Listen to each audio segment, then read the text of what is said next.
Good morning. My name is Ryan Hass. I'm a senior fellow at the Brookings Institution in the Foreign Policy Program. And on behalf of all of us at Brookings, thank you for joining us for today's examination of the national security implications of anti-Asian racism. Our event this morning will proceed in two parts. In the first part, I will have the honor of moderating a panel of experts until 11:15. Following our panel, Brookings President John Allen will share his views on the challenges and damages being caused by anti-Asian racism, and then invite Representative Stephanie Murphy to join him on the virtual stage for a fireside conversation. We're convening today's event because we are deeply troubled at Brookings by the trend of rising acts of hate and violence against individuals of Asian descent in the United States. Our goal is to use today's event as a vehicle to help focus attention on the problem and the ramifications for America's national security interests resulting from it. In our first panel, we plan to begin by examining the roots of today's problems, and then diagnosing the scale of the current challenges, and then considering the strategic ramifications for the United States of anti-Asian racism. After each of our panelists offer brief opening remarks key to these themes, we will have a discussion that will seek to identify and draw out practical steps that could be taken to address the challenges. We also will reserve time for questions from our global virtual audience. You can submit questions at any time by emailing them to events@brookings.edu or via Twitter at #AAPI. Now, we have assembled an all-star group of experts to help us think through these challenges. I'm going to be very brief in introducing them so that we can reserve time for the discussion.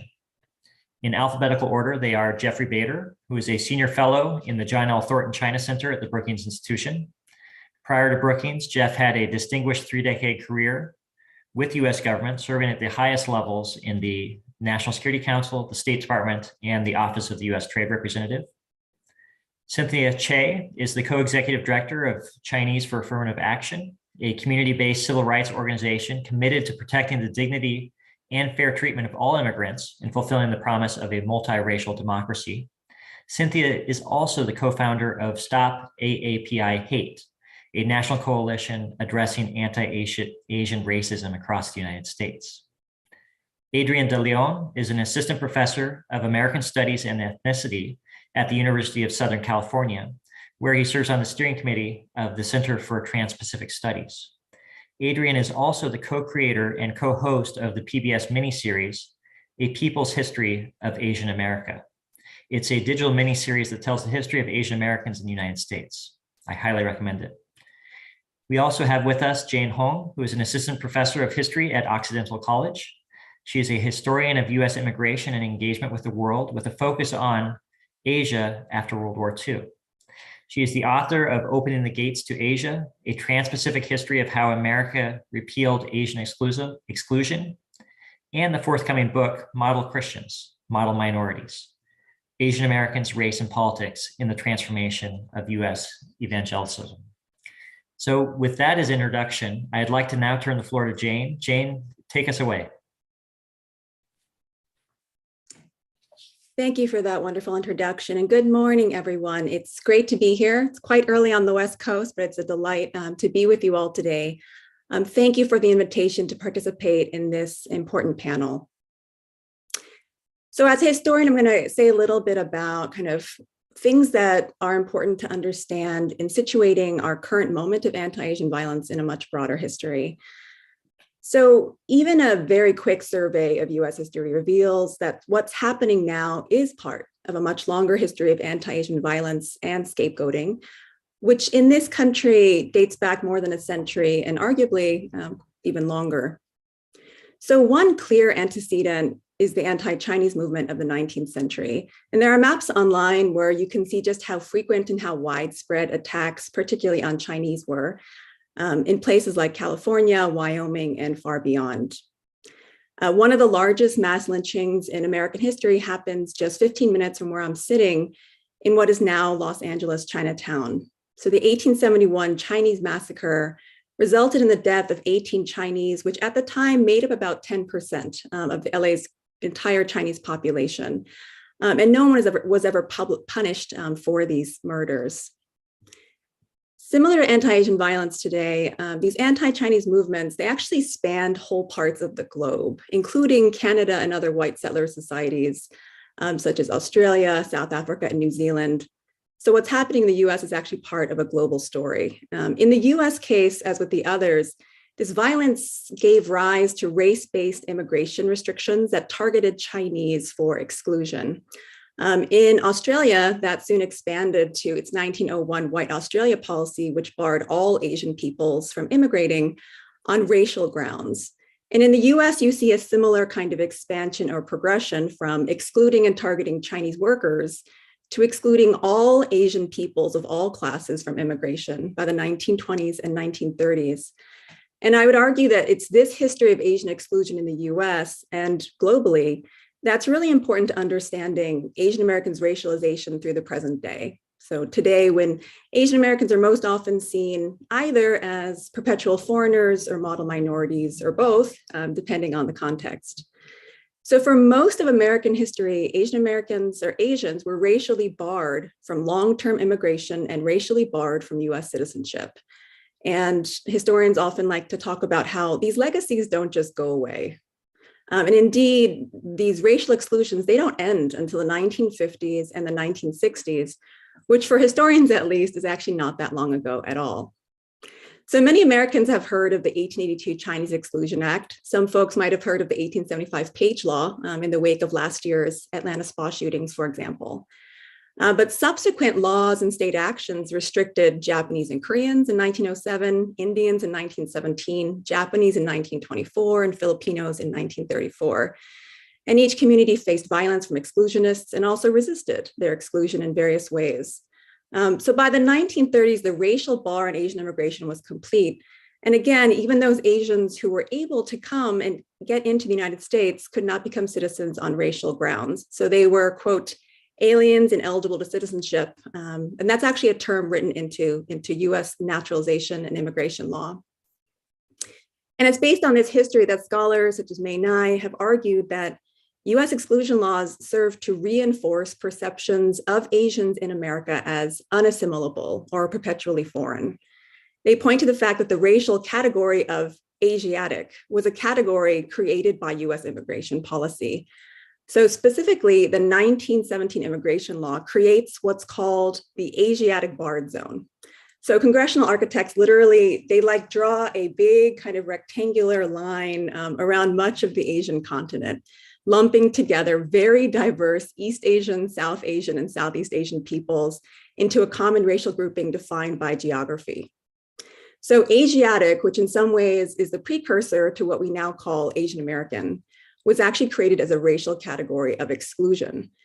During the 60s, activists in the Asian American movement would try to redeem and reappropriate this racial grouping as a strategy of pan-Asian solidarity and liberation. And that's also where the term that we now use, Asian American, comes from, although its meaning has changed dramatically, I would say. I would also just note that, oftentimes Asian Americans are grouped together with Pacific Islanders, but this history is specific to Asian Americans. Pacific Islanders have a distinct history of racialization. They have a distinct relationship to the US state and US empire. So their histories are interconnected, but they are not the same. So I will say that. So for Asian Americans, World War II is another important moment that demonstrates the very real consequences of Asian Americans' racialization as extensions of Asia. It also demonstrates the ways that the US state participates in myriad forms of anti-Asian racism and violence. And of course, I'm referring in part to the wartime incarceration of 120,000 Japanese Americans. 2/3 of them were US-born citizens. And I don't know how many people know this, but the 1940s is actually the first time in American history when US-born Asian Americans, so people who have birthright citizenship, people like me, so it's the first time that US-born Asian Americans actually outnumber immigrants or foreign-born Asian Americans. That hasn't happened since, and it probably won't happen again anytime soon because Asian immigration continues at very high rates. So at a time when the majority of Asian Americans are US-born, when the majority are US citizens, this is when the US government incarcerates 120,000 folks based on their racial ancestry and regardless of their citizenship status. I would say that World War II also shows how anti-Asian violence operates. So it does not distinguish. So East Asia scholars might remember this, but during World War II, US officials and mainstream media, they take painstaking care to distinguish between Chinese friends and allies, folks like Chiang Kai-shek, right, and China, who's a wartime ally during World War II, and Japanese enemies. And by extension, they also try to distinguish between Chinese Americans and Japanese Americans who are seen as direct extensions of Asian enemies and allies. But on the ground, non-Japanese Asian Americans, they face vigilante violence throughout the war and even after. So, and this is also during a time when Japanese Americans have been incarcerated. So they're literally not there in places like California. And so during the war, stories abound of Chinese, Korean, Filipino Americans being targeted for resembling the Japanese enemy. So much so that you have Chinese wearing buttons saying, "I am Chinese." Korean Americans start wearing badges displaying Korean flags to distinguish themselves from the Japanese enemy. So one clear lesson is that no matter how much you might try to distinguish between Asian groups, anti-Asian racism and racialization, they don't work that way. And indeed, when you look at the sheer number and the diversity of Asian Americans who have been targeted during this pandemic, so I'm thinking about Thai Americans, Burmese families, Filipinas, Koreans, as well as Chinese Americans and others, you see a very similar dynamic in how anti-Asian racism actually operates. And I have to say, and I think we'll talk more about this later, most importantly, it's often those who are already most vulnerable, so women, the elderly, working class, and the poor, who disproportionately suffer the harms of this kind of violence. So to wrap up, so as I mentioned, Asian exclusion in the US, it does end. In 1952, Asians become racially eligible to US citizenship for the first time as part of an otherwise draconian Cold War security measure, the 52 McCarran-Walter Act. And the 1965 Immigration Act is what completely revamped the immigration system, allowing meaningful Asian immigration, again, for the first time in US history. And so my first book charts what I call a trans-Pacific movement to repeal Asian exclusion, which happens between about 1943 and 1965. And it argues that repeal is part of the price of US empire in a decolonizing Cold War Asia. And so even as the US, expands its power over Asian peoples, the pressures and demands of building and sustaining in Asia compels US officials to respond to the demands of non-white peoples, if only in the most symbolic ways. And so this is just one example of how in countless ways US empire is central to understanding these histories. Ultimately then, repeal is about what the US is trying to do in post-war Asia. So even this history of how exclusion gets repealed is actually quite ambivalent. So I would not say this is a triumphal story. The 65 Immigration Act is a milestone law that flips US immigration from more than 80% European to majority Asian and Latinx. And people often celebrate this law for creating the diverse nation we have today. And in fact, my own parents immigrated under this law. The majority of Asian Americans living in the United States can trace some connection back to this law. But for many lawmakers and others, this demographic shift was actually an unintended and for some, an undesirable outcome. And scholars have documented this time and again. And so it also suggests how US imperial interests, whether related to the Cold War, decolonization, World War II, or other, really provides an unstable grounds for Asian Americans' inclusion. And in moments like the past 2 years, you can see just how contingent and ephemeral this inclusion can be.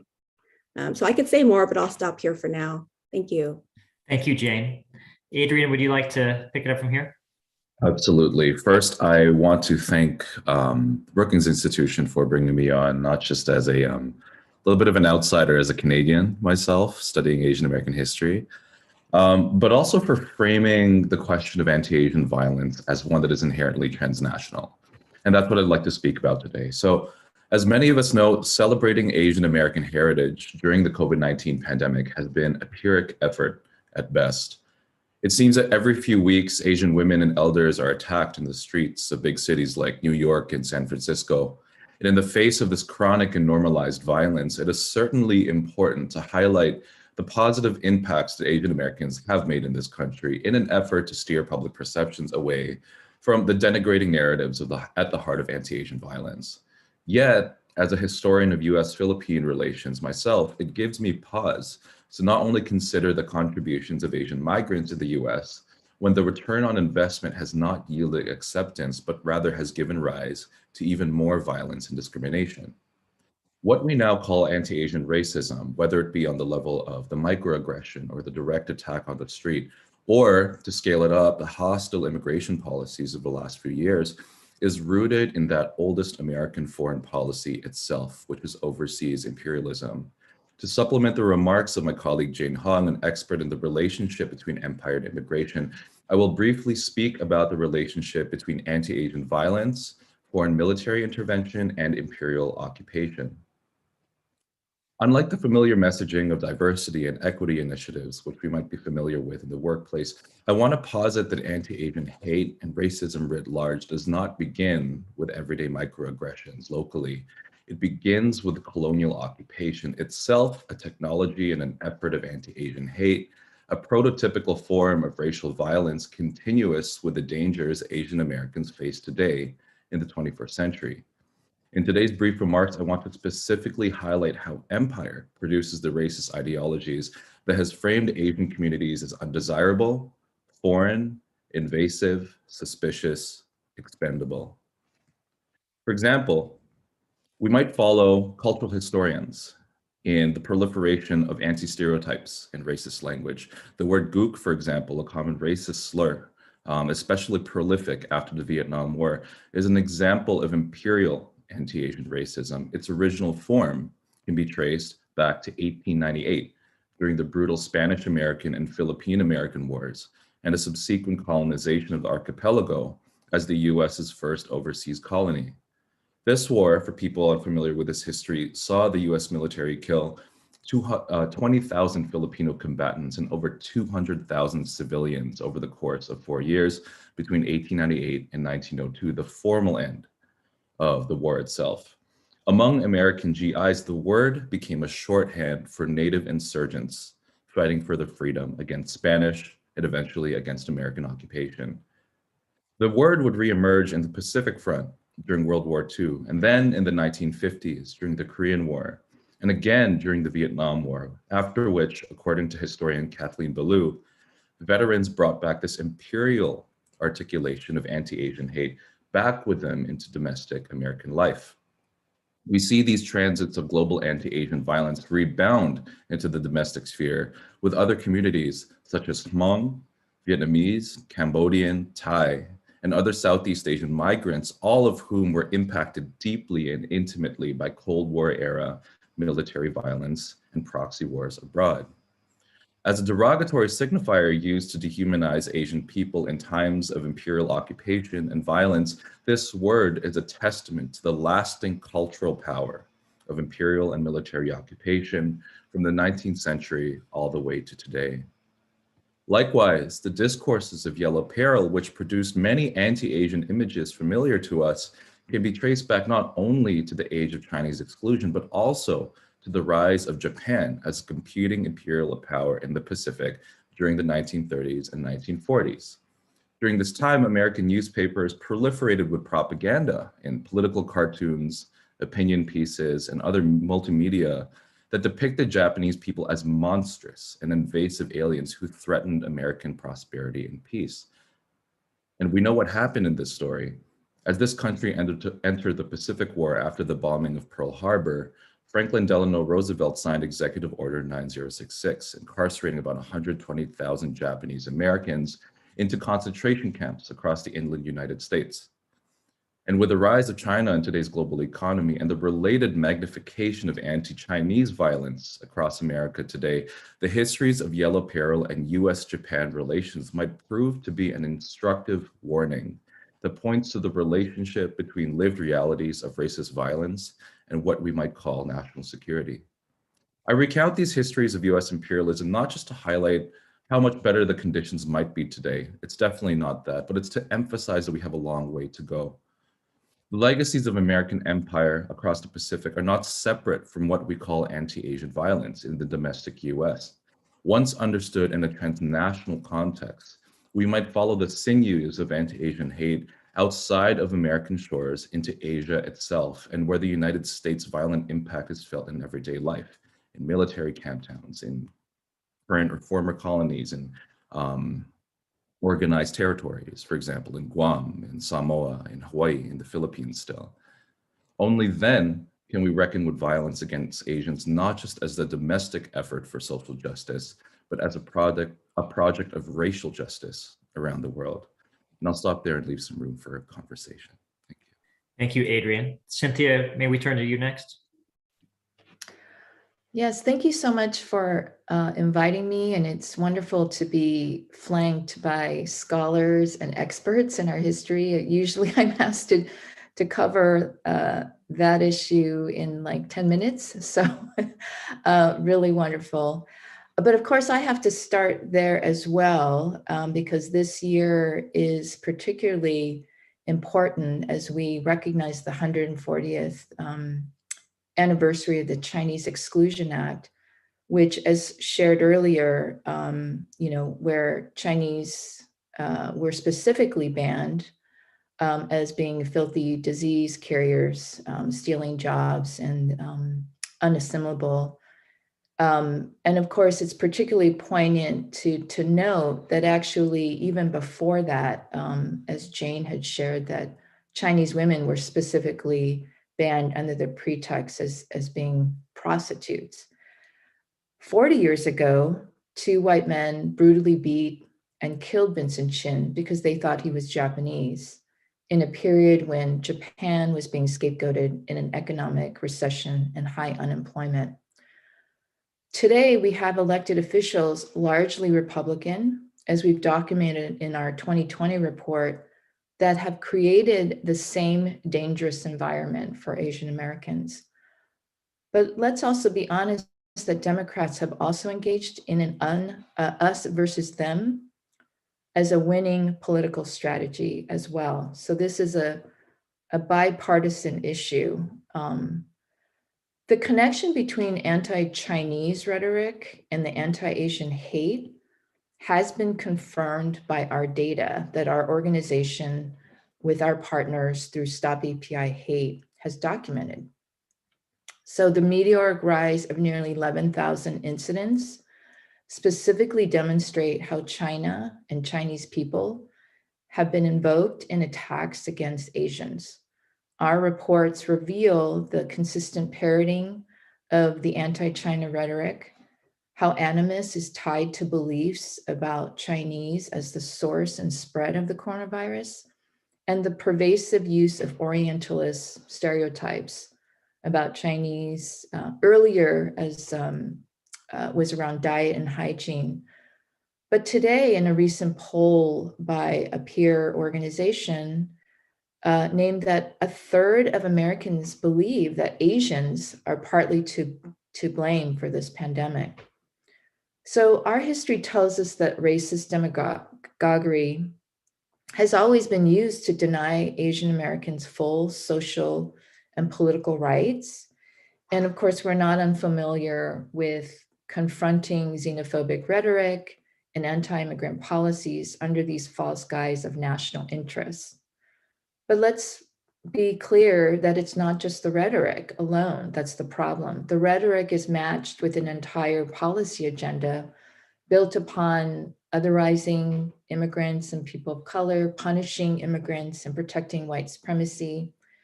And in addition, unrelenting attacks on those who are undocumented. These anti-immigrant policies include bans, restrictions on asylum seekers, Chinese students and academics, high-skilled visa, green card holders, and many others.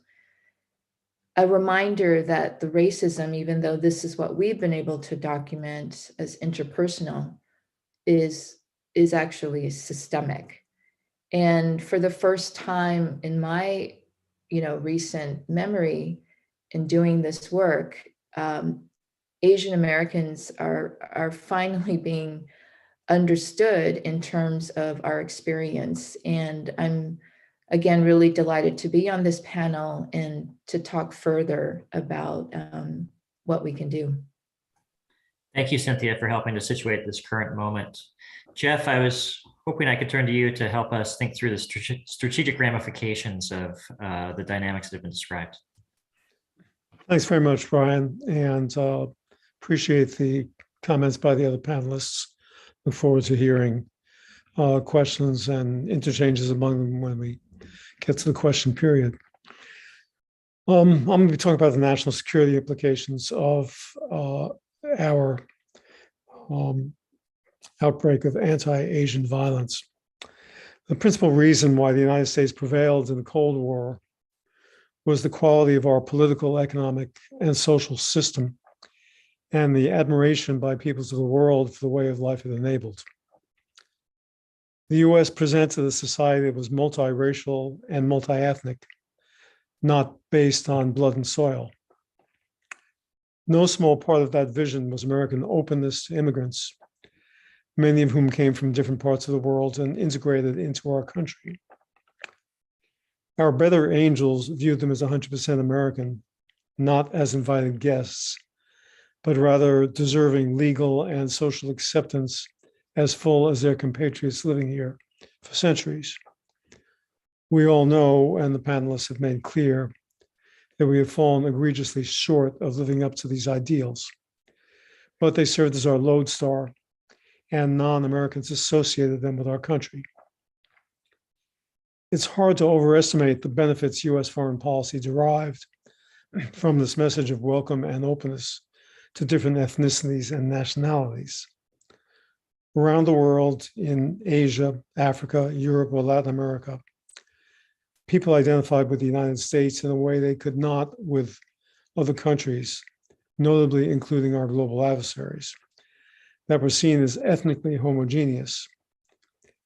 Individuals around the world want to become Americans, and thanks to an immigration system that after the 1960s was at the same time generous and regulated by law, many succeeded. Foreign governments admired our system, criticizing its imperfections, but choosing to identify, ally, or partner with a country emphasizing the ideals of freedom, equality, opportunity, and universality of rights. Shared values became the basis of shared interests and magnified American influence. So what is the message we are now conveying abroad? A society that is polarized on seemingly every issue of consequence. A government that seems unable to deal with any issue more complicated than naming a post office.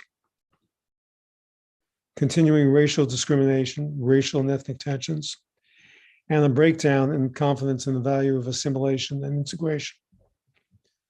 A broken immigration system that has not been reformed since 1986-87, characterized by sharp reductions in immigration and refugee admissions, and at the same time, intense polarization because of understandable resentment over illegal immigration, sometimes leading to generalized xenophobia.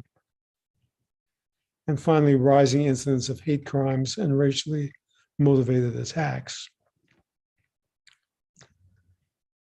What happens in Vegas may stay there, but what happens in the US does not.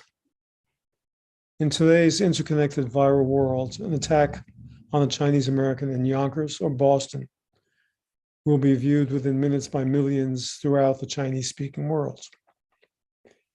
If, as the Biden administration asserts, the competition between the US and China will be the definitive challenge of the 21st century, it doesn't take much imagination to figure out how such events play out abroad, even before propaganda agencies add their spin.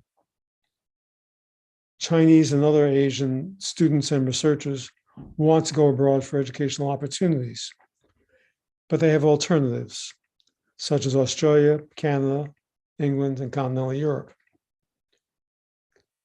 The result costs us money, but more importantly, brain power, and the enrichment that comes from the drive of people who have made huge sacrifices because they want to be here. I'd like to cite one anecdote that made me think long and hard about the kind of beating our image abroad has taken. I recently got a phone call from a prominent Asian, a former official who lived for many years in the United States, knows us as well as we know ourselves, and is vociferously pro-American. This ex-official, visiting the United States for the first time since COVID began, and fearful about the rash of anti-Asian physical attacks, asked the embassy to provide personal security throughout the visit. I thought this was an overreaction, but frankly, what I think doesn't matter. What does matter is what like-minded and well-disposed Asians think. When our best friends think this way, can we expect Asian governments and peoples to think of us as a friend to whom they naturally gravitate, no less a model to emulate? Behind the headlines are some enduring positive trends that we rightly celebrate. Asians represent the fastest growing minority in the United States. They continue to come here and to thrive, as demonstrated by GDP per capita figures. Most believe in and many achieve the American dream through education, hard work, entrepreneurial spirit, and characteristic immigrant and first-generation drive. There are over 1 million foreign students in the US, and the majority are from China and India. They come and many stay despite our shortcomings, and they contribute mightily to our achievements as a nation and tell our story to their countries of origin. I have flashed some warning signals here. They need not define our future or the perceptions of the US and Asia. It is too soon to draw meaningful conclusions, for example, from negative numerical trends in US-Asia travel and exchanges in the last few years, because of the massive disruption of international travel occasioned by COVID, and particularly by the draconian Chinese quarantine measures that make foreign travel and study to and from China an insurmountable challenge. But if we are serious about our concern that democracy advance against autocracy, our belief that the 21st century is the Asia-Pacific century, and our intention to be a leader in the region, we need to take these warnings seriously. That means getting our house in order, and not just saying we're doing so, but proving it in deeds. The plague of anti-Asian attacks, physical and rhetorical, has to be stamped out for us to have a fighting chance. Thank you all very much. Look forward to your questions. Thank you very much, Jeff. I think the four of you have very clearly and articulately framed the challenge that we face at the moment. I want to spend the next half hour talking about how to address it. Jane, if I might start with you, you mentioned the term model minority in your opening comments. Can you just help our viewers understand what that term means and how it affects Asian Americans' race relations with other minority groups in the United States? Of course. I mean, this is something that I think anyone who studies Asian American communities has to contend with all the time, even if they don't want to. It's a word that just haunts all of us because it's so, I think today, as I mentioned earlier, when you think about Asian Americans in this country, they are seen as perpetual foreigners and or model minorities, literally sometimes at both at the same time in some cases. So the model minority is a historical construction, right, that gains traction in the mid to late 1960s, really at the height of Black Power. And so historian Ellen Wu has written an excellent book tracing the history of the model minority as it applied to Asian Americans. So it gains traction really in the mid to late 60s at the height of Black Power. And it's what's really important to understand about this idea, right? So the model minority, of course, is the idea that Asian Americans, so in the case of the 60s, it was primarily applied to Japanese and Chinese Americans. You can see it in mainstream media. The New York Times runs articles, US News and World Report run articles talking about Japanese Americans and Chinese Americans as success stories. And the idea is that, you know, these minority groups have overcome all kinds of barriers, including in the case of Japanese Americans, wartime internment, right? So the idea is that through hard work, not complaining, relying on each other and not the state, that Asian Americans have kind of exemplified kind of the possibilities of the American dream, middle class, professional success. They also prove the promise of America and, these kinds of narratives that I think remain very prevalent today, although they have shifted over time in terms of how they're applied and where they're applied. I think today you can see them a lot in affirmative action debates that are currently happening. The thing that's most important to understand about this model minority narrative is that it is inherently anti-Black. So if you look at these pieces describing Japanese and Chinese Americans, what you actually notice pretty quickly is that they're not really about Japanese and Chinese Americans. You see that they kind of use Japanese and Chinese Americans to critique and pathologize Black communities. So what Chinese and Japanese are doing. So they're working hard. They're not asking the U.S. government for state-sponsored help. They're not being militant. They're relying on each other. So all of these are actually juxtaposed, right? They're counterpoints to kind of how Black communities are seen and are being critiqued during this period. And again, the 1960s context is really important because that really is the context in which these ideas gain traction. And so when scholars talk about the model minority, we often describe it as it's an anti-Black strategy of using Asian Americans against Black Americans. So it's a strategy of white supremacy. And it's also connected to political economy. A book I've been reading recently is by Jonathan Tran. It's called Asian Americans in the Spirit of Racial Capitalism. I mean, when we think about these questions, often, they're framed in terms of, kind of just racial identities, but these are deeply connected to political economy. And so Jonathan Tran argues that the model minority, it's a strategy of racial capitalism. And the thing that he points to that I think is really interesting is that people today, we often think of the model minority just in terms of Asian Americans here in the US. Like, I feel like people don't realize that similar kinds of discourses were used to describe African Americans during the Reconstruction period and to use African Americans basically to argue against Chinese American immigration and inclusion, right? So it's actually just a strategy. It's a strategy of political economy that's been used at various times to refer to different groups. It's just that in the US context, it's stickiest and it's really, right, endured with reference to Asian Americans. The last thing I'll say is that, the reason I think the model minority is so important to think about today in our current moment is that, I'm a fellow this year for PRRI, which is a polling firm in Washington, D.C. And one of the polls that they did showed that of all kind of polled racial and religious groups, there are particular groups that had a really hard time believing that Asians face, quote, significant discrimination in the United States. So different groups were asked, do you agree with this statement? Do Asians face significant discrimination in the United States? This poll was taken, I think, in the first year of the pandemic in 2020. 92% of Asian Americans said yes, they do believe that Asians face significant discrimination in the United States. And you can imagine why.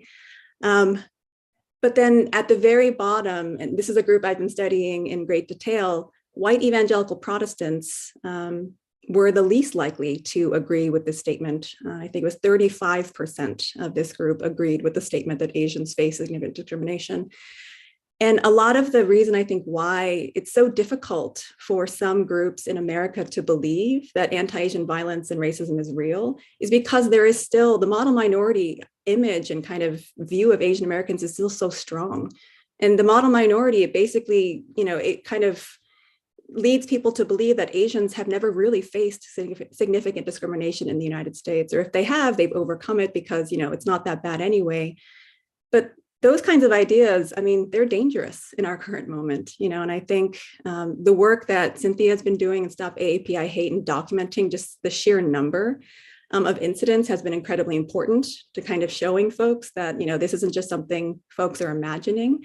But again, I would really highlight the dangerous kind of dimensions of model minority thinking to kind of downplay and silence, and down to kind of erase the realities of the racism and violence that Asian Americans can continue to face today. Thank you, Jane. Cynthia, one of the things that has really come through in your writing and speaking is this sense that policing has been used as a tool of first response for some of the rise in racism that we've seen. But this isn't necessarily what leaders of the Asian American and Pacific Islander communities are most interested in as a response. What do you think are more effective tools or solutions, and why is policing not seen as the response of first choice? Yeah, well, first I want to just thank Jane for that excellent description of the model minority myth and how it's harmful to our community. Specifically, that it is led to an underinvestment in our communities, and particularly groups that are working on the front lines to address hate, harm, and discrimination.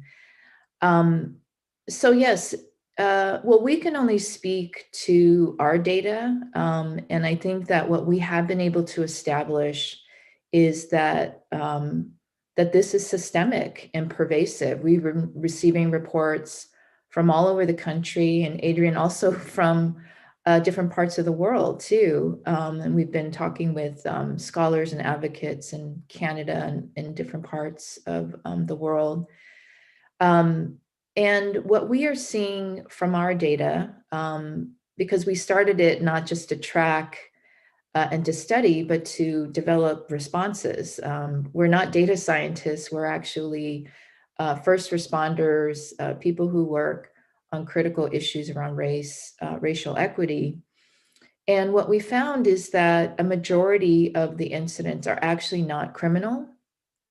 They are not, as we define it in the United States, as hate crimes. So it is a crime that where there is some evidence that it was motivated by bias towards protected class.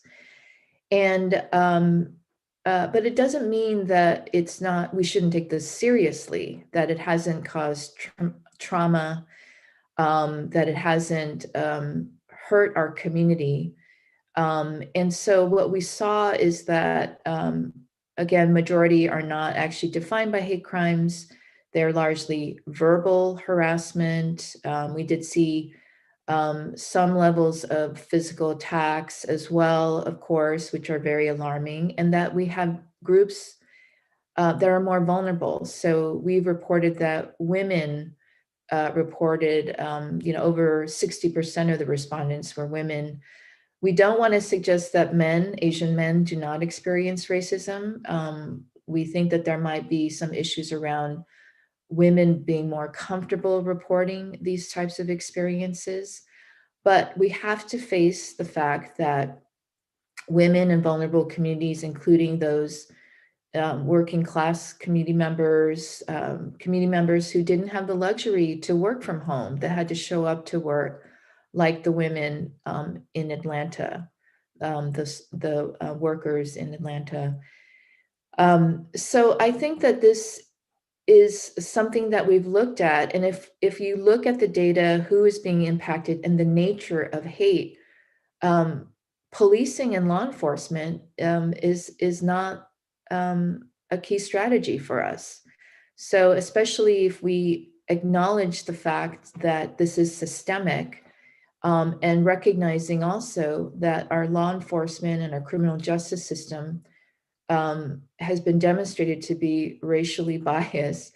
And the fact that we have a history of our community members not reporting, not feeling comfortable seeking services because of institutional violence, that they have lived through an environment where our own government and law enforcement has caused harm. We have multiple incidents where we have community members who have called 911 during a mental health crisis and ended up being killed instead of helped. So we have also experienced violence, institutional state violence. And so it does obviously speak to the fact that it also wouldn't address the majority of the incidents, which is why we have really focused on community-based safety solutions, which means supporting community organizations that are really on the front lines. Our organization is part of a coalition in San Francisco that recognized that victims and survivors were not getting support. They don't even know what their rights are, what access to resources. We have a key issue around language access. And so this is a gap that we're trying to fill. We also know that many violence prevention programs don't actually meet the needs of the diverse Asian community. Many of the programs are actually focused on street violence, gang prevention, as they're called. And it's just not the ways in which our communities experience violence. And we also have to recognize that because of the model minority myth, the perpetual foreigner, we do have racial tensions between groups, especially in low income communities where people's basic needs are not being met. So we have to get to the drivers of inequality. We have to get to the drivers of violence and crime and the otherization that is fueling these types of racial tensions. So the other third component, which we believe is equally important, is cross-community racial solidarity. Because quite frankly, the data shows that hate against Blacks are at an all-time high, the Latinx community as well, other immigrants, Muslims who are under attack. So we have to work in coalition and in solidarity. And those are the three prongs that our local work has engaged in. For Stop API Hate, our focus has also been around community-based interventions, also enforcing basic civil rights, and in some cases expanding that.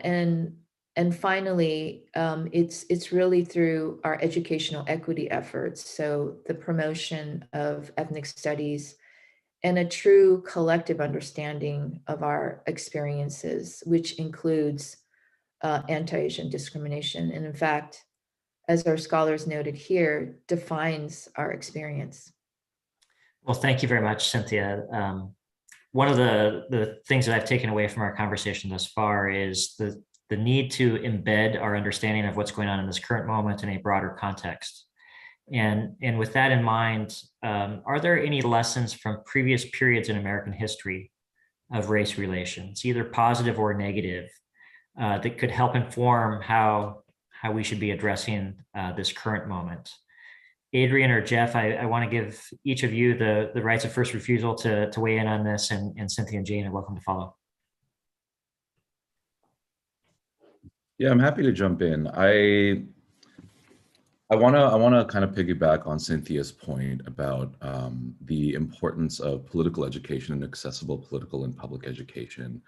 And in particular, ethnic studies. I teach in a private university in a really, widely acclaimed ethnic studies program, but our class sizes are small. And as beneficial as that is for us professors and teachers who want to do this anti-racist work, so much of this work happens beyond the ivory tower. So much of this work happens beyond the think tank, beyond the Congress, right? Like, it happens in first and foremost the ways in which we can make anti-racist education accessible in K-12, accessible in communities, accessible for working class communities especially. And this is really the spirit, I think, of a moment that I come back to in my teaching, which is the late 1960s and the 1970s, the moment of not just the civil rights movement, but its transnationalization and the emergence of this cross-racial solidarity movement, which has since been called the Third World Liberation Front at San Francisco State, at University of California at Berkeley.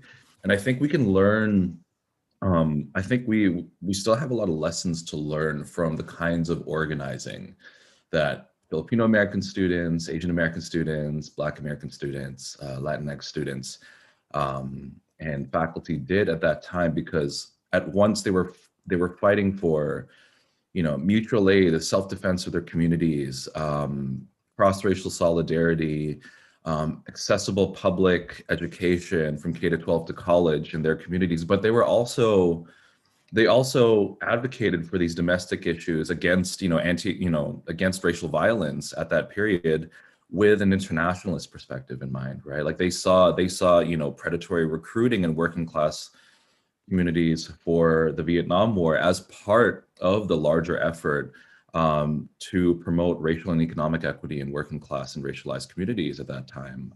They saw how important it was that, for those of us who have studied and have backgrounds in Asian studies and area studies, which is the Cold War formation as well, they saw how important it was to supplement the study of, quote unquote, peoples and cultures over there with peoples and cultures over here as they make those transits, as they make those migrations, and often as they make those migrations in the wake of imperial violence, right? And so I think today, especially at this point where, public political education, anti-racist education, anti-racist organizing is so deeply and institutionally and systemically under attack, both within and outside the political institutions that we have inherited. I want us to I really emphasize us that we look to that period, those periods of cross-racial organizing in our histories, whether that be, earlier in the 20th century, even the late 19th century, but especially during that civil rights, Third World Liberation Front moment, as possibly having the sort of tools that we can leverage to promote this sort of like global anti-racist education that we've been talking about today. Jeff? Thanks, Ryan. I recall in the 1950s that that was the period when many African states were achieving their independence. And they were sending delegations to the United States, had embassies in Washington, had delegations in New York at the United Nations. And their delegates would drive up and down Route I-95 between New York and Washington. And they would try to stop for a meal at the wonderful Howard Johnson's along the highway there. And they would be told that they were not welcome because of segregation that prevailed then. This caused a stink in the national media, reports going back to Africa of how they were being treated. And there was a counter-pressure bill that basically forced the Maryland House and other rest stops along the way to integrate. And that's an interesting illustration of the way in which our foreign policy objectives, which at the time included trying to develop relations with new African states in the wake of the colonial era, sort of fed back to our own domestic sins and produced a movement to correct some bad practices. Bring it up to date with anti-Asian violence in the U.S. The U.S. State Department comes out every year with a human rights report. We judge every country in the world for their human rights behavior based on congressional mandates. And this year, I think it took about 24 hours after our report denounced China in a variety of ways, as usual and as they deserve, frankly. The Chinese responded in detail, in citing instances of anti-Asian violence in the United States as demonstration of how hypocritical we were in talking about in applying the superiority of our protection of human rights. The bottom line of what they were writing was, who was the United States to criticize our treatment of the Uyghurs when they're having all these problems at home? And by the same token, you recall when the resolutions about Chinese treatment of the Uyghurs first began arising within the UN Human Rights Council and at the UN. We would support such resolutions. The Europeans would support such resolutions, and no one else would. Other Islamic countries wouldn't. Other Asian countries wouldn't. And a lot of people put it down to Chinese economic power. I don't think that was right. I mean, that's a factor, but I think equally important was the sense of American hypocrisy, that we didn't, we weren't demonstrating through our own behavior a particularly strong fondness of protection of Muslims in the United States, or for that matter, in our foreign policy. But suddenly we were seized with Chinese treatment of Uyghurs as something where everyone should follow us. And we simply didn't get any support outside of Europe. I think that these are kind of illustrations of the linkage between our shortcomings at home and our ability to project our values and our interests abroad. Thank you, Jeff. Jane and Cynthia, I want to give you an opportunity to weigh in on this question before we wrap up in the next 4 minutes. I could add something. I mean, this is something I study very much in my work, and I appreciate how Jeffrey outlined the connection between kind of the treatment of minorities in the United States and America's image in the world.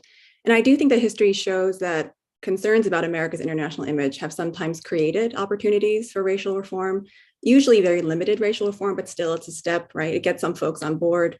In history, and actually in many fields, scholars have explored how the embarrassment of Soviet propaganda decrying American racism during the early Cold War, particularly against African Americans, helped drive limited civil rights reforms, including Brown v. Board and the Civil Rights Act in the 1960s. And so a number of historians, law professors, sociologists have done that work.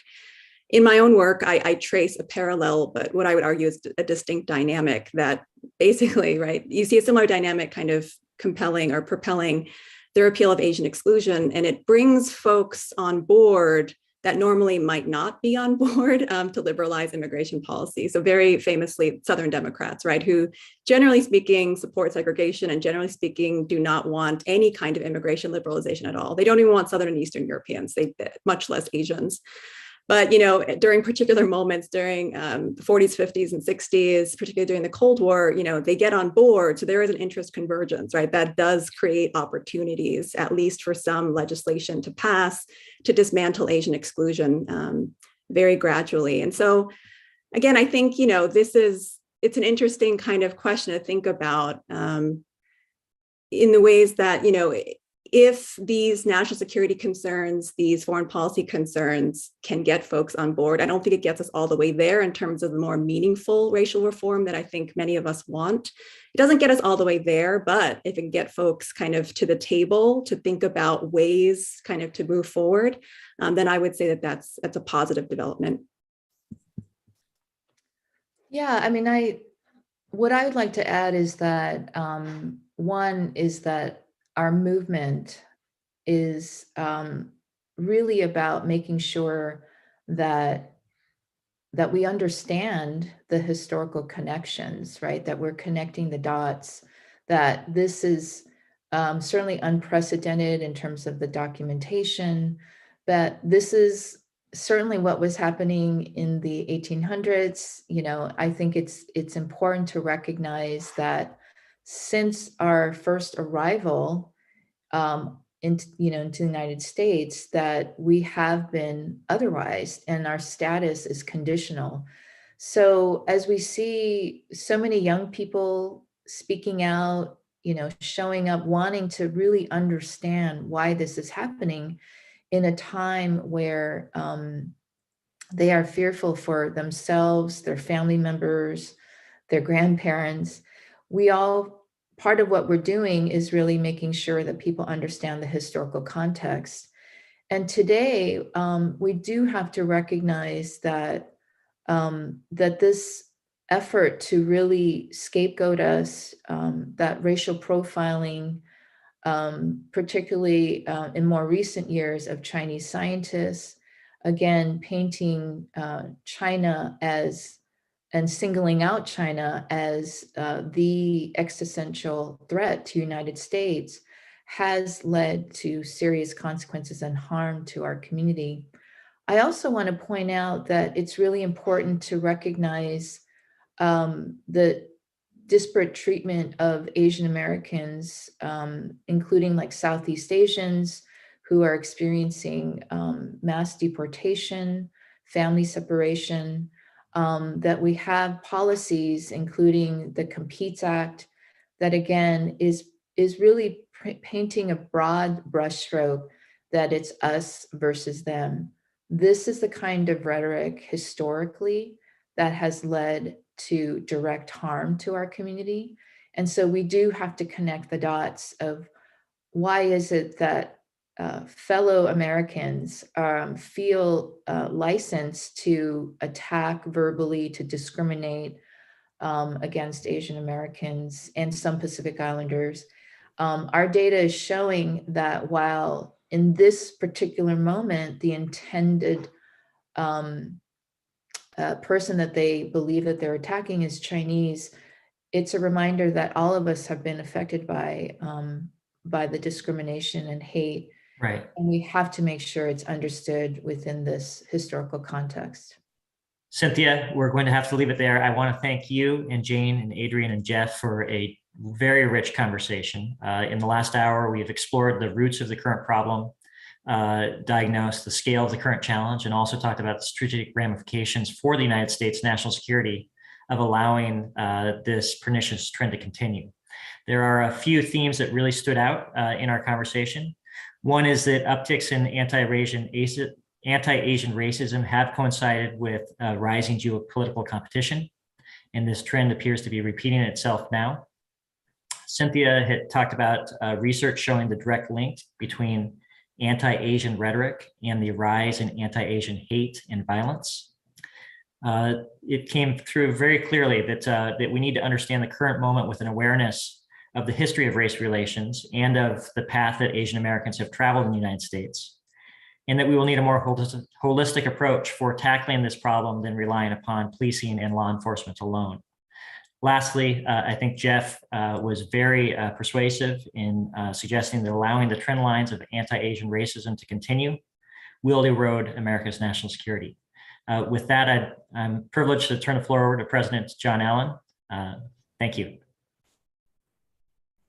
Ryan, thank you very much for having run this panel.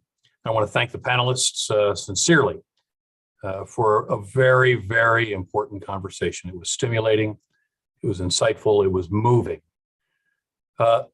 Today, ladies and gentlemen, it's an honor to welcome you to this session, this Brookings Gathering. As Ryan said, my name is John Allen, and I'm the president of this institution. And on behalf of Brookings, I want to thank you for joining us for a very important session today and a very important moment where we honor our Asia Pacific American Heritage Month. This month is a time to commemorate and to honor the contributions of the Asian Americans and Pacific Islander, their full communities, to the history and the culture and the politics of the United States. It's also a time to reflect on the struggles that this community faces in American society every day.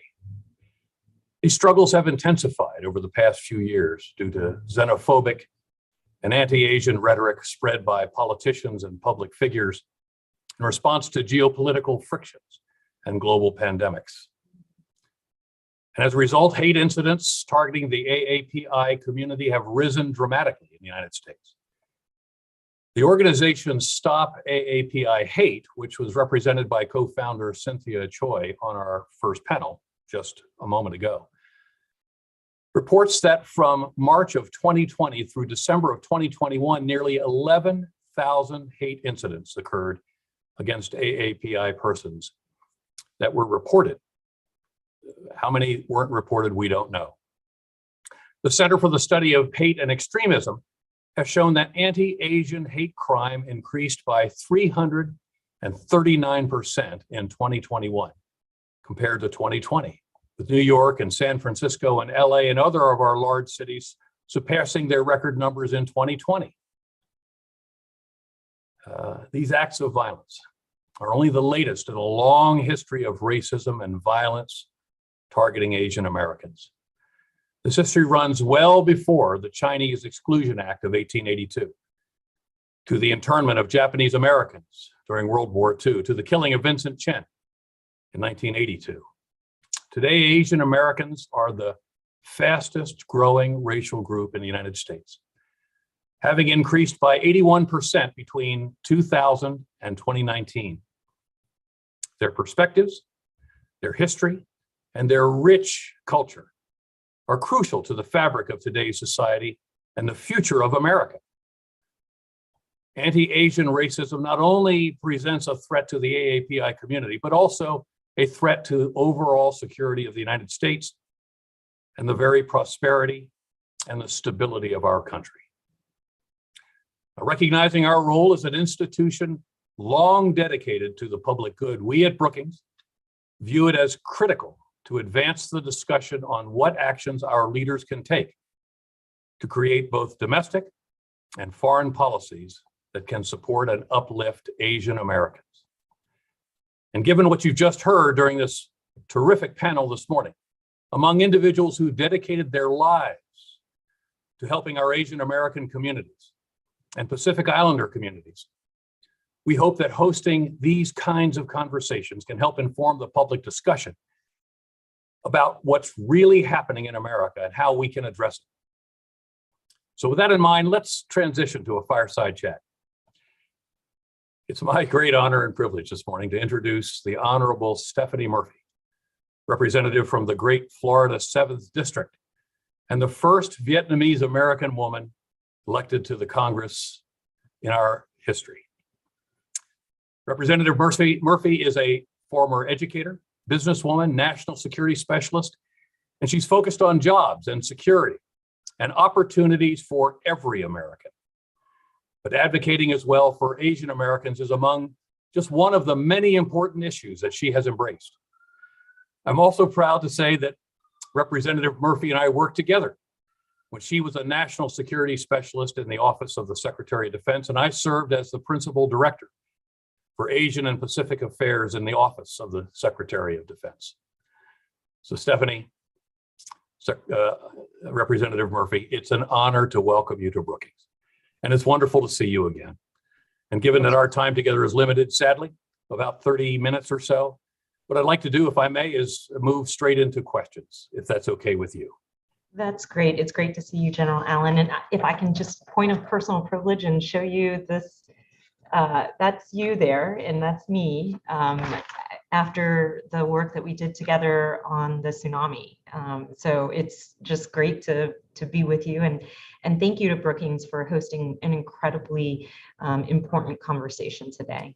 Well, thank you again for joining us. And that work that we did together on the tsunami was just incredible, given the enormity of that crisis and the suffering that the United States was able to help to allay and to prevent. And your role in that was really very, very important. And I have to say, seeing myself in your picture, you've clearly overcome your early influence from me. So congratulations to you. We're so proud to have you with us today. And let me, if I may, go to some questions. And this will be an opportunity for me to learn from you and for our audience to learn as well. Now, growing up as a Vietnamese American woman and as an immigrant in this great American country, how has that experience influenced your efforts to shape policy today on behalf of Asians in general and, of course, Vietnamese Americans going forward?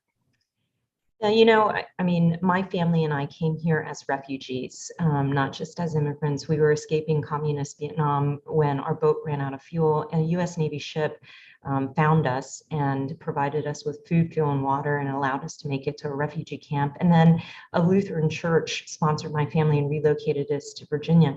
And so my experience was that the American people welcomed my family. They rescued us at sea, demonstrating both power and generosity that defines this country, and then welcomed us in a small town in Virginia and allowed me to basically live the American dream.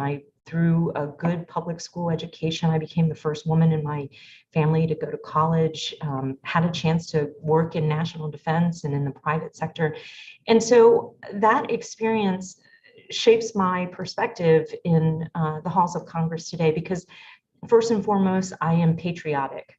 while I recognize that America has shortcomings and we are not perfect, but we are ever evolving, I'm hopeful. And I'm hopeful because I know our democratic system is one in which voices like the ones that we've heard can have an impact in creating a better country and a better nation.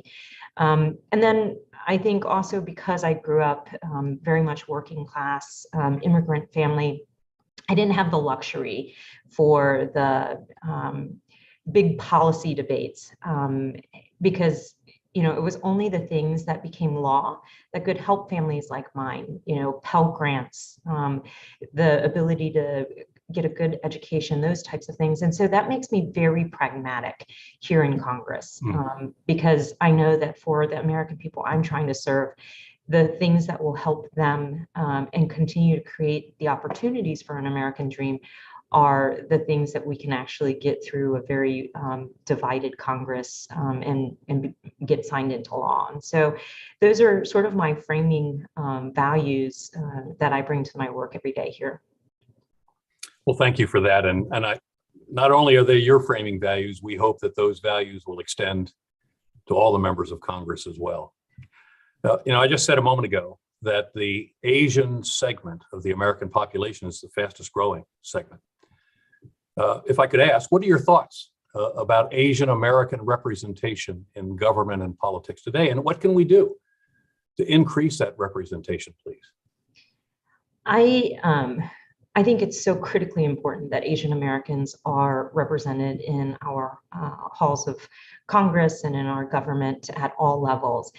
I always say that, our elected government should reflect the great diversity of this country. And as you mentioned, the Asian American community is growing rapidly. And we have seen, I'll point to Georgia, the Senate races, we have seen the impact when Asian Americans turn out. And I think in that election, with the backdrop of anti-Asian hate crimes, we saw a community realize that their vote was their voice and they used it. And so if you've got the community voting, then it's also important that we have Asian Americans who are running for public office. We have some work to do in that space because while to think about what makes successful campaigns and get people actually elected, we always talk about money, message, and machine. And you leave the message up to the individual candidates, but the money and machine is really important. And unlike some of the other groups, that isn't as well developed for the Asian American community. And I'll just take veterans, for example. There are great veterans organizations that support veterans who are running for public office and provide them with the network and how do you do this? And I think so there's more work there that the Asian American community can do to support those who decide to put their hat in the ring, so to speak. And I think the last thing I'll say is that it's really important that we look to and provide platforms for those Asian Americans who have achieved elected office. Because if you can see in yourself, or you can see yourself in someone, then you can aspire to do that as well. And I'll never forget, I took my kids and some of their schoolmates to the House floor, and this little boy had curly red hair, and he just happened to be there when Joe Kennedy, who was serving at that time, walks in, and his eyes opened really big, but here was somebody who looked just like him. And this was a person who's in Congress. And this little boy, some 5 years on, still talks about how he wants to be a member of Congress. And I think that's true for Asian American youth who look at people who look like them who are serving. Well, that's very important. I hope we are all listening very closely to that, because increasing that population among our elected representatives at all levels of government has got to be a crucial outcome of this conversation and others that we'll hold in the future. Now, to some extent, and I know, Stephanie, we've all suffered from this in some form or another during the pandemic. We heard these terms, the China virus and other just crass formulations that senior political leaders were using, undoubtedly, as one of the panelists in the previous gathering and conversation said, intended to otherize Asian Americans and to stoke Asian American hate, which then created radicalization, extremism, and of course, then the hate crimes themselves. In your mind, how do we hold these people, these policymakers, accountable for their actions when it comes to weaponizing the irresponsible and dangerous and harmful use of radicalized language? And let me just interject before you answer. When this sort of language arose, we inside the Brookings Institution took the time to reach out to our community, our precious Asian and Pacific Islander community inside the institution, to assure them of our support and our fraternal support to all of them in this moment of this hateful language that was generating so much difficulty for that precious part of our population. How do we hold these people accountable in your mind? You know, I'm glad you asked this question, because it really is quite a personal challenge, and one that I take very seriously. And let me just share a little story with you, is that when COVID first happened and the rhetoric, the anti-Asian rhetoric was increasing, and we were starting to see reports about anti-Asian hate crimes, I was called back to Washington in order to take another vote on a COVID relief package. And I remember being personally concerned about my physical safety of being able to get from where I would park in the garage to the airport and to my gate to travel back to do what I thought was the right thing for this country, to provide relief to this virus. And it was stunning to me that in all my years living in the United States, I'd never felt that kind of insecurity or fear for my safety before, until this moment where we had folks, my colleagues, some of my colleagues, using rhetoric that now made people who looked like me, Asian Americans, unsafe. And so when we were really starting to see that, I wrote an op-ed in the in USA Today about this. And it seemed clear to me that the irresponsible comments from these politicians, you know, things calling COVID the China virus or the Kung flu, likely really contributed to creating a hostile atmosphere. And it made it easier for people to rationalize or justify their attacks on Asian Americans. And, you know, I have to also note, though, that obviously it didn't help that the Chinese Communist Party had concealed the origins of the virus and had retaliated against countries that were trying to learn the truth about the virus's origin, and kind of inhibited World Health Organizations of their ability to prepare and prevent future pandemics. But unfortunately, too many Americans' legitimate grievances with the Chinese Communist Party and the Chinese government morphed into resentment towards not just the 1.4 billion Chinese people, but it even metastasized into antagonism here at home against Asian Americans as a group. And I guess, how do we fix this? It might sound simplistic, but I think we need to start by electing people of character to public office who realize the power of their words and the privilege of their platform. And they need to be more careful and choose their words so that people don't get hurt. And then I think the other piece is that our free and independent press has a really critical role to play here, reporting on, holding leaders accountable, you know, using our free press, which is a unique distinguishing factor of our democratic system. We can use that to hold people accountable, and I think we need to see more of that. And then, of course, what you did, which is within your organization, leaders in the business world and the nonprofit world, showing allyship, being good allies, recognizing and speaking out when they see this sort of inappropriate behavior, and checking in to make sure that their communities are doing okay. Well, you said something really important a moment ago, and that is that leaders have to recognize the power of their words and the privilege of their platform. And that's a blade that can cut both ways.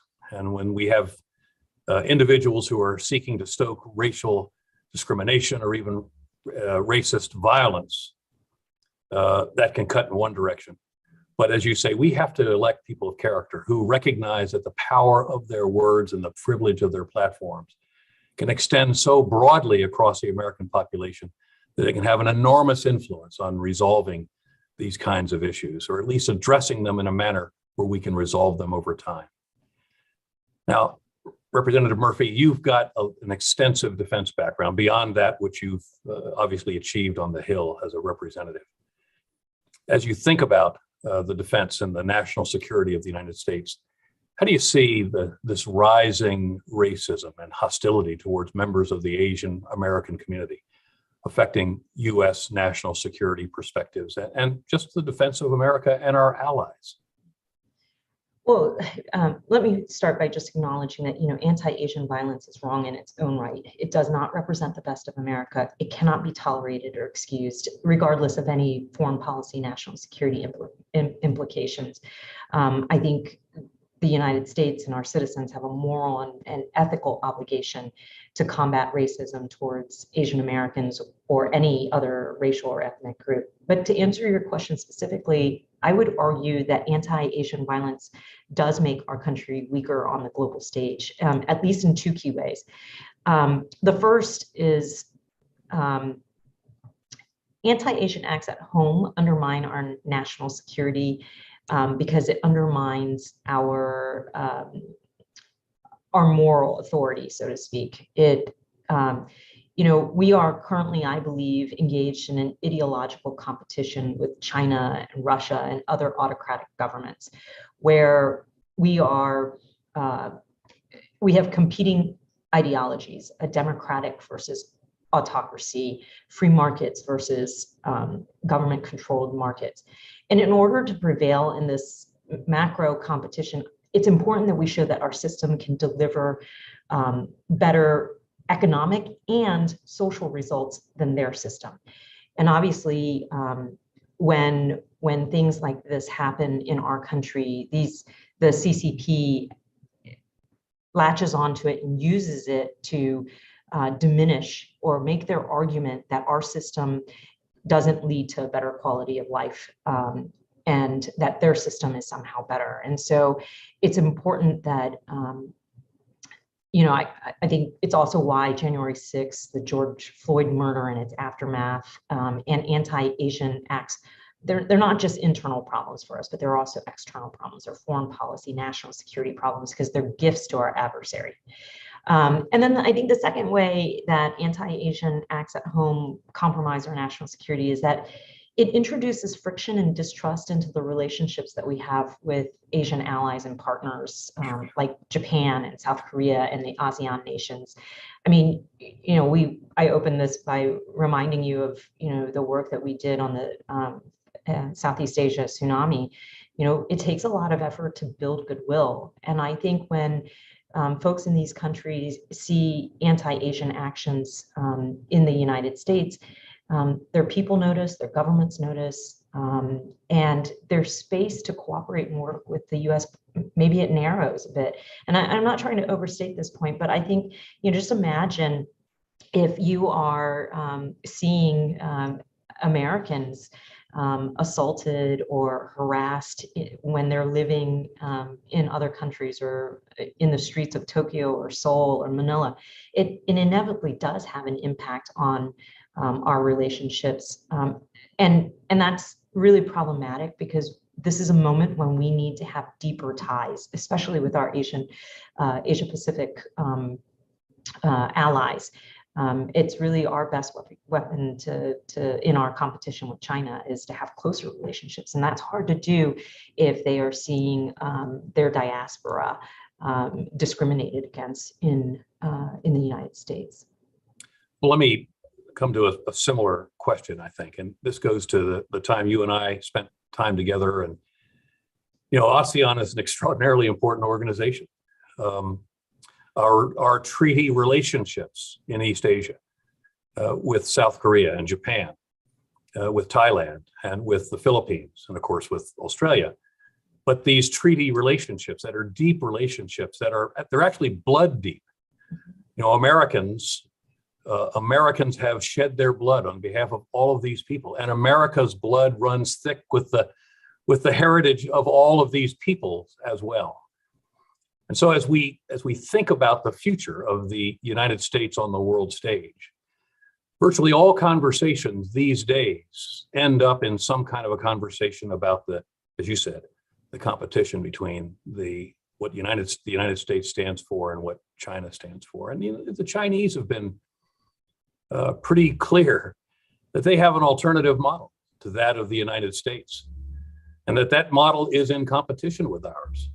And how do we, in this country, a country that stands for the rule of law and humanity and compassion, how do we compete with the CCP, the Chinese Communist Party, and its ideology and its conviction of the superiority of its model? How do we compete with that without creating in that competition inherently an anti-Asian backlash inside this country? How do we do that? And I think I've got my views, but I would love to hear how you think about that.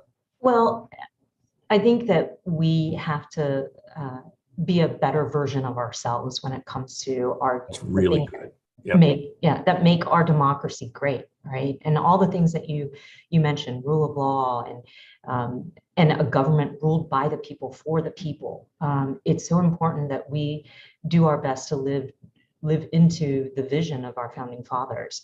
I also think it's important that policymakers make a real distinction when they talk about competition with China. There. And that distinction is that our competitor is the Chinese Communist Party. It's not the 1.4 billion Chinese people. They're industrious, they're heirs to a rich cultural and historical tradition. And we should respect that it's not about the Chinese people, it's about the Chinese Communist Party, the CCP. And too often I don't hear my colleagues making a distinction.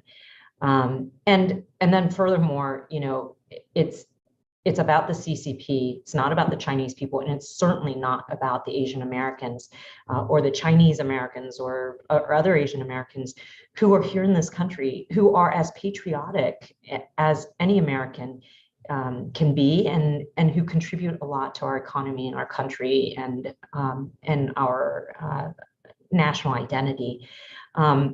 But I don't think we should shy away from confronting the CCP out of the fear that the CCP will argue that such confrontation is racist. They're fond of saying that, and they'll probably clip stuff out of this event to promote their narrative, but it's false. We are not anti-Chinese. We are just we are competing against an authoritarian system and an authoritarian government. And we have to be more clear when we talk about this. Well, and your point is really important. And you said we have to be a better version of ourselves. We have to know what that better version is, and understanding what we stand for as a democracy, what we stand for in the context of what the principles of our Constitution call upon us to represent. And what it calls upon us to represent has nothing to do, in the end, with our origins or our race or our ethnicity. It calls upon us to be Americans. And that is a very important version of ourselves. And when we stand for that, then we can have the conversation that competes with the CCP. And there we can win that conversation and we can win that competition. Let me ask this, though. This is related. I think Jeff Bader mentioned it in, I thought, pretty painful reminiscences. And that is, as we seek to stand for something in the world, as we seek to be a beacon, if you will, of equality and human rights internationally, how do we do that and recognize our own domestic shortcomings? I actually think that is one of those key characteristics of being a democracy, Yes. is that we can publicly acknowledge our own challenges and our own shortcomings. You do not have that opportunity when you're in an authoritarian government. They suppress any sort of criticism of government. But in order to be better, you have to be able to acknowledge your challenges and shortcomings. And that's a key element of our constant effort to perfect our union. it makes it, I actually think that if we can acknowledge these challenges and shortcomings, we can actually go about fixing them. And it makes it easier, not harder, for us to promote equality and human rights, not just at home, but abroad. You know, I know no country likes to be preached to. And I think that when we are defending democracy abroad, folks are more likely to listen to us and absorb our points if we openly state that we're far from perfect ourselves, but we are working hard to continue to evolve. I also, you know, it's, as I said, you know, it's a mark of a good, healthy, self-confident nation when you can engage in a fulsome self-examination and self-improvement. And then, you know, I think there's an imperative to fix our domestic shortcomings so that we can have more credibility on the global stage. Yeah, you can imagine how some countries feel when we talk to them about free and fair elections after they watched January 6th happen here at the Capitol. But I think the silver lining of January 6th is that we can point out that our institutions held strong, and that the effort to try to overturn the election failed, and that we are engaged in a process to learn from our mistakes and ensure it never happens again. And you know, it makes me think of something that President Bill Clinton used to say, which is that there's nothing wrong with America that can't be cured by what is right with America.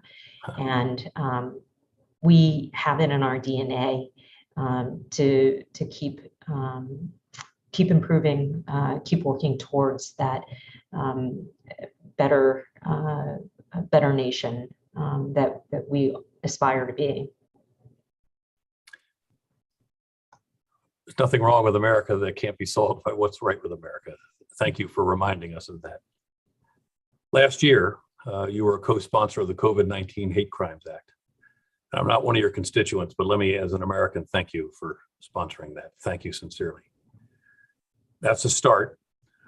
Now that you've laid the groundwork in that regard, what other things can we do to continue to dismantle this anti-Asian racism that we find in America today?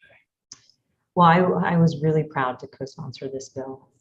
It was an incredibly important bill because it gave police and prosecutors more tools to prevent and punish hate crimes. And it also increased the reporting mechanisms. And I think, you know, you have to have good data and fact, and then provide your judicial system with the tools to respond to and prevent and punish these hate crimes. But again, I have to say, at the most basic level, we can't underestimate the power that leaders and regular citizens have when they simply speak out against instances of anti-Asian hate. And I think it's really important for non-Asians to speak out. You know, I kind of view it in the same way that when I serve here in Congress and I see there are hate crimes or injustices against the Jewish community or the Black community or the Hispanic community, it's almost more important for me, not as a member of those communities, to speak out to say it is not acceptable.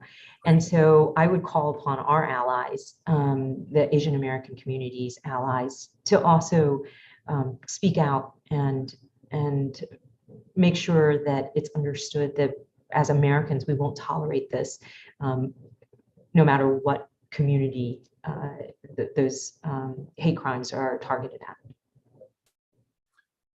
So with that as context, you're now serving on the bipartisan select committee to investigate the January 6th attack on the United States Capitol. And I want to ask you to comment specifically on the investigation itself. But not a day goes by that with the many different media entities to which I subscribe, that I see article after article after article that predicts or is concerned about the potential death knell of American democracy.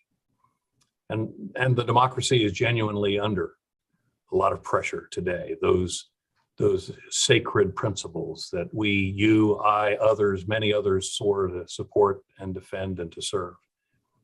As you have watched the investigation unfold before your eyes, and as you think about this democracy that you serve, and you serve so well.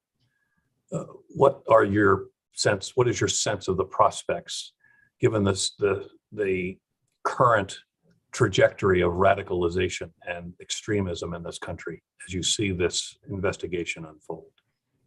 Yeah, so just on a personal note, let me just say that, I was in the Capitol on January 6th.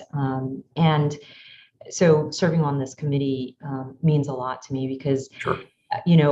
Working as we did with other nascent democracies overseas, coming from a country that was it wasn't a communist country until it became one.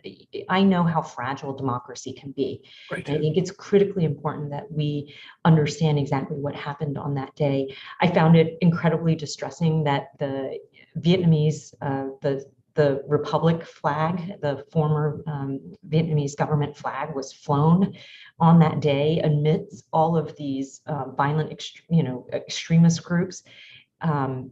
And so we have a whole lane that is dedicated to understanding domestic violent extremism and its role in January 6th.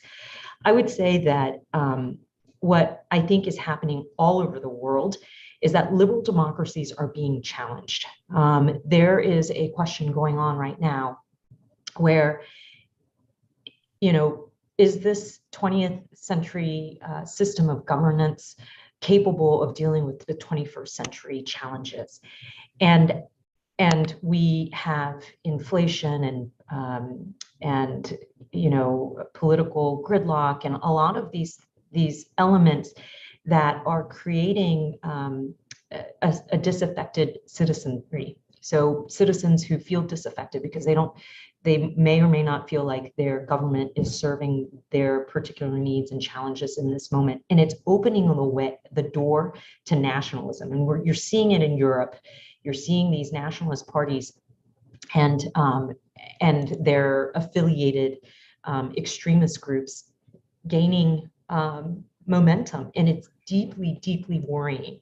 And I think while as a democracy, we cannot police the words and the thoughts of these organizations, nor should we, right? They can hold these extremist values, but they cannot act on them in a way that is violent or harmful to their fellow citizens. And I think that's the piece that we have to, that's a place where you can police this, is when those words and thoughts become actions that are illegal. And it's really important for us to, as a nation and as the community of liberal democracies, to understand the threat from within and to push back against that, not just to protect our communities of color, which are often the target of these extremist groups, but also to protect our democracy more broadly. And I think to that point, very important point, all those points, all roads in this conversation in the end have to lead back to the inherent value of our Constitution, to what it is that defines us, again, as Americans. I had an opportunity the other night to watch a movie where people were in dispute about an issue on what they were calling patriotism, which really is what you called a moment ago, nationalism. And someone spoke up and said, yes, we come from all different backgrounds. Someone is this heritage, and someone is that race, and someone is that faith. And those are differences. But what makes us all the same is our commitment to the principles of the rule of law and humanity and compassion that are enshrined in the Constitution, which you've dedicated your life to serving. And that conversation has to be at the center of how we get healed as a country. You have served our country so well for so many years, and you have been on the Hill as a representative in Congress for 3 terms, and I understand you are retiring. And as you look back across those terms to which the American people have sent you to Congress, what are your reflections now, Representative Murphy, as you think back upon those terms and as you think about the future of our Congress and our democracy? Yeah, so I have to say it's just been a real honor to have been able to serve. I would have never imagined that a refugee and immigrant, a young girl who grew up in a trailer park in rural Virginia, who, whose parents worked multiple jobs just to make ends meet, would ever be sitting in the US Congress. And I think the fact that I am is a reflection of how great this country is. And it is why I am a self-professed patriot. I love this country. And I feel an obligation and a commitment to continuing to make it better. But that means that, and for me, my contributions have been at times in public service. And my mentor and graduation speaker, General Brent Scowcroft, who passed last year, he had said, how, and I'm going to bungle the quote, but more or less he had said, how well the future of this country fares depends on the hands that are at the helm of state. And I'm so proud that I had an opportunity to be one of those hands at the helm of state, trying to bring pragmatism and bipartisanship to my work in Congress to be effective. And proud to say that I was often named one of the most effective members and one of the most bipartisan. And I think those two things go hand in hand. And the partisan nature of our Congress worries me, because in order for us to deliver for the American people, we have to find common ground. We have to move forward together. And so I also, I think about what Secretary Albright used to say about the future of American democracy. She said she was an optimist who worries a lot. And so I find myself in that similar position. I worry a lot. I worry about the erosion of public trust, the erosion of trust in our institutions. But at the end of the day, I look at what we have here in the United States, and I know while it is an imperfect model, it is better than any other model out there, and that it is up to citizens, no matter what level of service they're involved in, to contribute to the continued improvement and evolution of this democratic experiment. And I'm glad to have found an opportunity to do that in Congress. And I look forward to ways in which I can do that after my term is over. Well, Representative Stephanie Murphy, speaking as an American, I'm very happy you've had your hands on the helm of state. We are an infinitely better country because of your patriotism, your sense of responsibility, and what you brought to the Congress, and what I know you'll continue to bring to our country, because there's a lot of runway still ahead for you to exert your leadership, your positive leadership for all of us and for this country. And we know that you're extraordinarily busy, and we can't thank you enough for having joined us today and helping us to address this difficult subject on how we can end this racist dimension in the victimization of Asian and Pacific Islanders of our American population, but how we can make this country even better.